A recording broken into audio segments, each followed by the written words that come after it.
নমস্কার বন্ধুরা, সকলকে আমার চ্যানেলে স্বাগত। পশ্চিমবঙ্গের সমস্ত ধরনের অবসরপ্রাপ্ত কর্মচারীরা যারা প্রতি মাসে মাসে নিয়মিত হারে পশ্চিমবঙ্গ সরকারের ট্রেজারির মাধ্যম থেকে প্রতি মাসে মাসে পেনশন বা ফ্যামিলি পেনশন পেয়ে আসছেন, তাদের প্রত্যেকের জন্য একটি অত্যন্ত বড় সুখবর ঘোষণা করা হয়েছে রাজ্য সরকারের তরফ থেকে। এই সুখবরের ফলে তাদের পেনশন বা ফ্যামিলি পেনশনের পরিমাণ অনেকটাই বাড়তে চলেছে। কি সেই সুখবর, সুখবরে কি কি বলা হয়েছে এবং কতটা বাড়তে চলেছে তাদের পেনশন বা ফ্যামিলি পেনশন, সকল কিছু আজকের এই ভিডিওতে বিস্তারিত ক্যালকুলেশন করে আমি আপনাদের সঙ্গে আলোচনা করব। এই ভিডিওটি পেনশন সংক্রান্ত অত্যন্ত গুরুত্বপূর্ণ, তাই প্রথম থেকে শেষ পর্যন্ত অবশ্যই ধৈর্য সহকারে দেখবেন এবং ভালো লেগে থাকলে অবশ্যই একটি লাইক করবেন এবং সকলের সঙ্গে শেয়ার করবেন। আর সেই সাথে এই চ্যানেলটি যদি প্রথমবার হয়ে থাকেন তাহলে এরকমের ইনফরমেটিভ ভিডিও আরও দেখার জন্য যারা এখনো পর্যন্ত এই চ্যানেলটিকে সাবস্ক্রাইব করেননি তারা অবশ্যই চ্যানেলটিকে সাবস্ক্রাইব করে নিতে ভুলবেন না। তাহলে চলুন আমরা সেই সংক্রান্ত খবরটি বিস্তারিত জেনে নিই। প্রথমত আমরা জেনে নেব কতটা পরিমাণে বাড়তে চলেছে পেনশন বা ফ্যামিলি পেনশনের পরিমাণ। দেখুন, আমি একটি অর্ডারের কপি আপনাদের সঙ্গে শেয়ার করেছি। এই অর্ডারটি জারি করা হয়েছে government of West Bengal finance department audit branch Nabanna থেকে। এর ডেট দেখুন 23 জানুয়ারি 2024। ঠিক আছে, এবার মেমোরেন্ডামের জায়গায় দেখুন grant of dearness allowance to state government employees and the employees of government aided educational institution, employees of statutory bodies, government undertaking, panchayat including panchayat কর্মী, municipality corporation, municipalities, local body etcetera.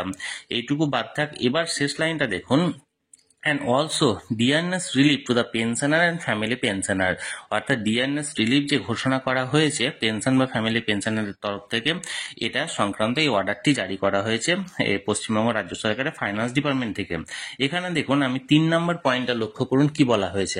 প্রথমত আমরা বিষয়টি ভালোভাবে দেখে নিই, তারপরে আপনাদেরকে ক্যালকুলেট করে জানাবো যে কতটা পরিমাণে আপনাদের বাড়বে পেনশন।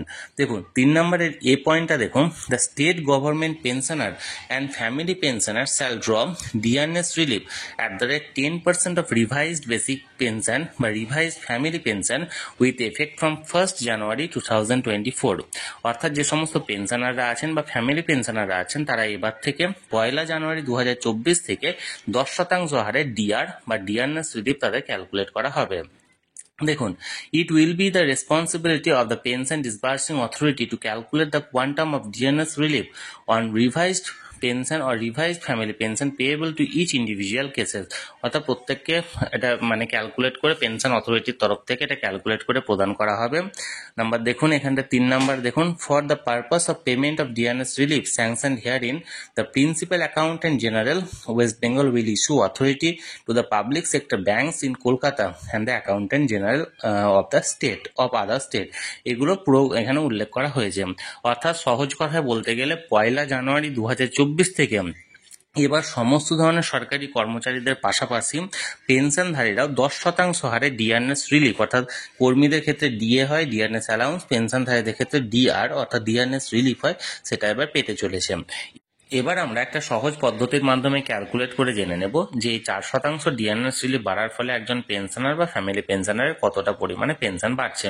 প্রথমত হলো তাদের জন্য যারা অবসর গ্রহণ করার পর বর্তমানে নিজে এখনো জীবিত আছেন এবং বর্তমানে পেনশন তুলছেন, কিন্তু তারা অবসর গ্রহণ করার সময় তাদের পেনশনের কিছুটা পরিমাণ পেনশন কমিউট করেছিলেন, তাদের ক্ষেত্রে একরকম প্রসেসে ক্যালকুলেট হবে। এবং দ্বিতীয় যে প্রসেসটি হলো ফ্যামিলি পেনশনারদের জন্য এবং সেই সমস্ত পেনশনারদের জন্য যারা রিটায়ার করার পর তাদের নিজেদের কোনো পেনশন কমিউট করেননি, অর্থাৎ এই দুটো প্রসেসে ক্যালকুলেট হবে। দ্বিতীয় প্রসেসটা প্রথমত আমি আগে মানে যে আপনাদের সঙ্গে আলোচনা করব যে দ্বিতীয় প্রসেসে আপনি কিভাবে জানবেন আপনাদের বেসিক পেনশন কত এবং কিভাবে বুঝবেন আপনাদের পেনশন মানে ডিয়ারনেস অ্যালাউন্সটা কতটা বাড়ছে। প্রথমত কিভাবে এটা নির্ণয় করবেন তার একটা সহজ ফর্মুলা হচ্ছে, বর্তমানে আপনি যে পরিমাণ পেনশনটি পাচ্ছেন অর্থাৎ যে পরিমাণ টাকা আপনার অ্যাকাউন্টে ঢুকছে সেই টাকা থেকে প্রথমত 500 টাকা আপনি প্রথমত মাইনাস করবেন। সেই 500 টাকাটা মাইনাস করার পর যে পরিমাণ টাকা থাকবে সেই টাকাটাকে ডিভাইড করবেন 1.06 হারে, তাহলে আপনার বেসিক পেনশন বেরিয়ে আসবে এবং এই বেসিক পেনশনের আপনি 4% গুণ করে দেখবেন কতটা হচ্ছে। একটা সহজ এক্সাম্পলের মাধ্যমে আমি আপনাদেরকে বুঝিয়ে দিই। ধরুন আপনাদের এই মুহূর্তে 16,400 টাকা বেসিক মানে টোটাল পেনশন অ্যাকাউন্টে ঢুকছে। এই 16,400 টাকা থেকে প্রথমত আপনি 500 টাকা মাইনাস করবেন, তাহলে আপনার টাকাটার পরিমাণটা দাঁড়াবে 15,900 টাকা। এবার এই 15,900 টাকাটাকে ডিভাইড করবেন 1.06 দিয়ে, তাহলে আপনার দাঁড়ালো 15,000 টাকা। এই 15,000 টাকাটা হলো আপনার বেসিক পেনশন। এই বেসিক পেনশনের 4% অর্থাৎ 15,000 ইন্টু 4% সমান 600 টাকা আপনার পেনশন বাড়তে চলেছে প্রতি মাসে মাসে। এটা গেল তাদের জন্য যারা বর্তমানে ফ্যামিলি পেনশন পেয়ে আসছেন বা যারা অবসর গ্রহণ করার পর নিজেদের পেনশন কমিউট করেনি তাদের ক্ষেত্রে। এবার আমরা জেনে নেব যারা বর্তমানে জীবিত আছেন কিন্তু পেনশন কমিউট করেছেন তাদের ক্ষেত্রে কতটা পেনশনের পরিমাণ বাড়ছে। এটা ক্যালকুলেট করার প্রসেসটা একটু ভিন্ন। এটা ক্যালকুলেট করার জন্য প্রথমত আপনাকে নিজেদের এই প্রসেসে বেসিক পেনশনটা বার করতে হবে। বেসিক পেনশন বার করার পর আপনি যতটা পরিমাণ পেনশন কমিউট করেছেন সেই পরিমাণটা আপনাকে যোগ করতে হবে। ধরা যাক আপনার এই প্রসেসে বার হলো 15,000 টাকা। এরপর আপনাকে নিজেদের যে পিপিওটা আছে সেই পিপিওটা বার করে দেখতে হবে যে আপনার সেখানে কতটা পেনশন কমিউট করা আছে। ধরা গেল সেখানে আপনি 5,000 টাকা পেনশন কমিউট করেছেন, তাহলে সেক্ষেত্রে 15,000 প্লাস 5,000 যোগ করতে হবে, অর্থাৎ আপনার হবে 20,000 টাকা।